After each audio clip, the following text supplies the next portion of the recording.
ఆదరించే స్థితిలో లేవు. బతిమాలుకుంటున్నా కానీ లేదు.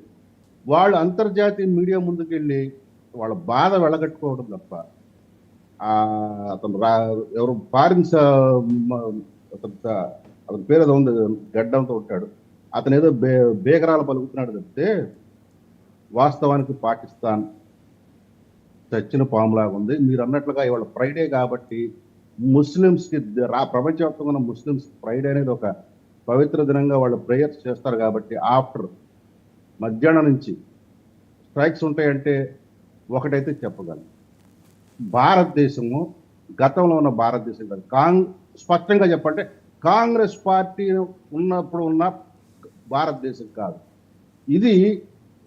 ఒకప్పుడు అటల్ బిహారీ వాజ్పేయి, ఇప్పుడు నరేంద్ర మోడీ ఉన్న భారతీయ జనతా పార్టీ లీడ్ చేస్తున్న భారతదేశము ఇది గుర్తుపెట్టుకోవాలి.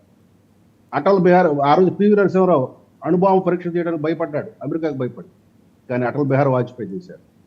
ఈరోజు ఆ రోజు ఇందిరాగాంధీ మనం పాకిస్తాన్ దాదాపు స్వాధీనం చేసుకున్న మళ్ళీ వెనక్కి తిరిగి వచ్చింది, కానీ ఈరోజు ఆ పరిస్థితులు ఉండవు.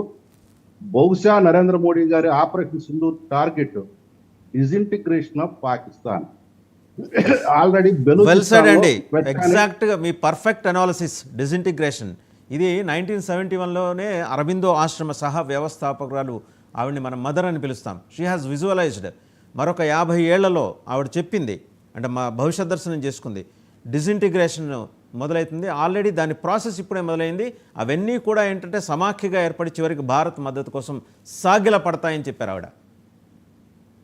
ఒక పక్కన ఆఫ్ఘనిస్తాన్ వారు మొదలు పెట్టారు, అక్కడ ట్రేడ్ వార్ నడుస్తుంది, అక్కడ తోకామ ఏదో బార్డర్ పోస్ట్ దగ్గర.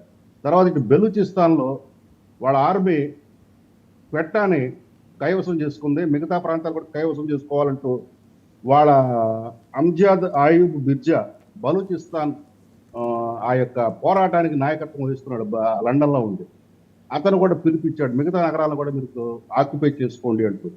అలాగే సింధు, అలాగే ఈ పంజాబ్ డామినేషన్, అంటే Pakistani Punjab domination, feudalistic mentality కలిగిన పాకిస్తాన్ పంజాబ్ డామినేషన్, తర్వాత మన పిఓజేకే, ఇవన్నీ వీటిల్లో ఒక పంజాబ్ పాకిస్తాన్ తప్ప అటు బలూచిస్తాన్ కానీ సింధు కానీ ఈ పుష్తూన్ కానీ అదే ఆఫ్ఘన్ మన పఠాన్లు ఎక్కువ ఉన్న ప్రాంతం కానీ ఖైబర్ పఖ్తూన్ఖ్వా అండి, పిఓజేకే కానీ ఇవన్నీ కూడా విడిపోవడానికి సిద్ధంగా ఉన్నాయి. పాకిస్తాన్ దేశ సరిహద్దులు మారబోతున్నాయి. అంతర్జాతీయ మ్యాప్లో కూడా పాకిస్తాన్ ఒక రోగ్ నేషన్గా